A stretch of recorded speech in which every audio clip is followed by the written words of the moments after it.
Island is a national park about half an hour's drive east of Edmonton. We are very well known for bison in particular. We have two distinct subspecies of bison here, and we're the only entirely fenced national park in Canada. We also are home to over 250 species of birds, and there's many different things that visitors can do here. Welcome to Elk Island National Park. My name is Lauren.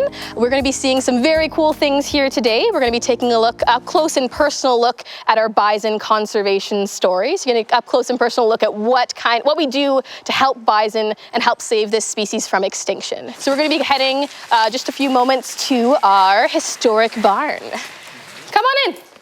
We've worked really hard since 1907 to help save bison. This particular photograph that we were just looking at is a very famous photograph of a pile of bison skulls, of like thousands and thousands of bison skulls that were being gathered to be turned into fertilizer.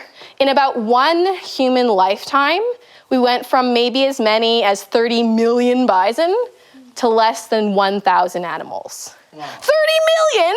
To less than 1,000. It's good for everybody to know this place, and because you know history, you know about nature, you know about to protect the animals or to keep the history alive.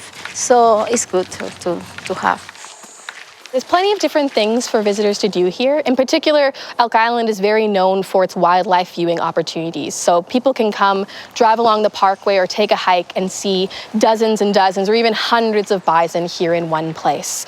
We also are home to over 250 species of birds, a bird watcher's paradise. We also have a bunch of different hiking trails across a bunch of different terrain. We have a beautiful lake called a Stoughton Lake at the north end of the park. You can come and do kayaking, canoeing, bird watching there, or just take in the scenery.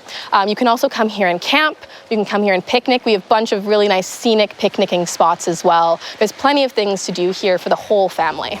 And these are all aspen trees. They're called trembling aspen because their leaves shake in the wind. Yeah. Oh, and some wild roses as well. That's the provincial flower of Alberta. I think it's a very special place, very close to the city.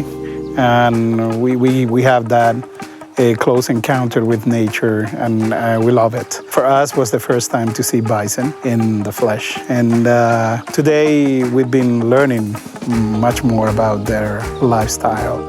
It's no exaggeration to say that without the bison here at Elk Island National Park, bison as a complete species would be in very poor shape or would be nearly extinct.